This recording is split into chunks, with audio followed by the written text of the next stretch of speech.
మా వీడియోలు నచ్చితే లైక్ చేయండి, కామెంట్ చేయండి. Andhra Vilas movie news channel ను సబ్స్క్రైబ్ చేయండి. కొత్త వీడియోల కోసం గంట గుర్తుపై క్లిక్ చేయడం మర్చిపోవద్దు. రిషబ్ శెట్టి కాంతార 1 సినిమా విడుదలై హిట్గా నిలిచిన అందులో ఓ పెద్ద పొరపాటును నెటిజన్లు కనిపెట్టారు.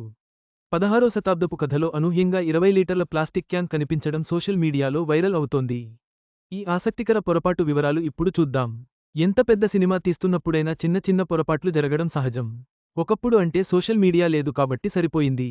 ఇప్పుడు ఎక్కడ ఏ చిన్న అవకాశం దొరుకుతుందా, ట్రోల్ చేద్దామా అని చూస్తుంటారు.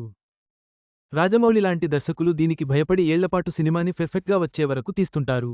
సరే, ఇదంతా పక్కన పెడితే ఇప్పుడు కాంతార 1లో చాలా పెద్ద పొరపాటుని నెటిజన్లు బయటపెట్టారు.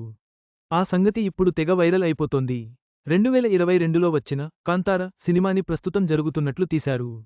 రీసెంట్గా థియేటర్లలోకి వచ్చిన కాంతార చాప్టర్ 1ని మాత్రం 16వ శతాబ్దంలో జరిగే కథగా తెరకెక్కించారు.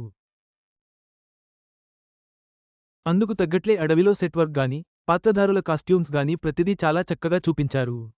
కానీ ఒక్కచోట మాత్రం మూవీ టీం దొరికిపోయింది. అందరూ దీన్ని కనిపెట్టకపోవచ్చు గానీ కొందరు నెటిజన్లు మాత్రం తప్పుని పట్టేశారు. సెకండాఫ్లో బ్రహ్మకలశ అనే పాట ఉంటుంది. గూడెంలో ఉండే దేవుడిని రాజు ఉండే చోటుకి తీసుకొచ్చే సందర్భంలో ఈ సాంగ్ వస్తుంది. ఈ పాటలో కాంతార అలియాస్ రిషబ్ శెట్టి తమ దేవుడిని తలపై పెట్టుకుని తీసుకురావడం, తర్వాత స్నానమాచరించి పూజలు చేయడం,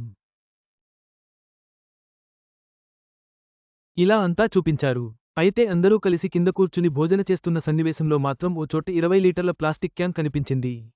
షూటింగ్ చేస్తున్నప్పుడు దీన్ని ఎక్కడి నుంచి తీయడం మర్చిపోయినట్లున్నారు. అది ఇప్పుడు మూవీలో 2 రోజుల క్రితం రిలీజ్ చేసిన వీడియో సాంగ్లో కనిపించింది.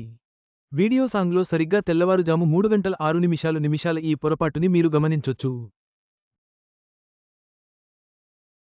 దీన్ని మరీ అంతలా ట్రోల్ చేయడం లేదు గానీ ఫన్నీగానే 16వ శతాబ్దంలో వాటర్ క్యాన్ ఎలా వచ్చిందబ్బా అని సరదాగా కామెంట్స్ చేస్తున్నారు. ఇప్పుడీ విషయానికి సోషల్ మీడియాలోనూ చర్చనీయాంశంగా మారింది.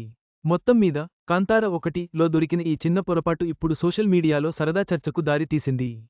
సినిమా ఎంత గొప్పగా తీసినా ఇలాంటి చిన్న విషయాలు నెటిజన్ల కంటికి చిక్కకుండా పోవు అని మరోసారి రుజువైంది.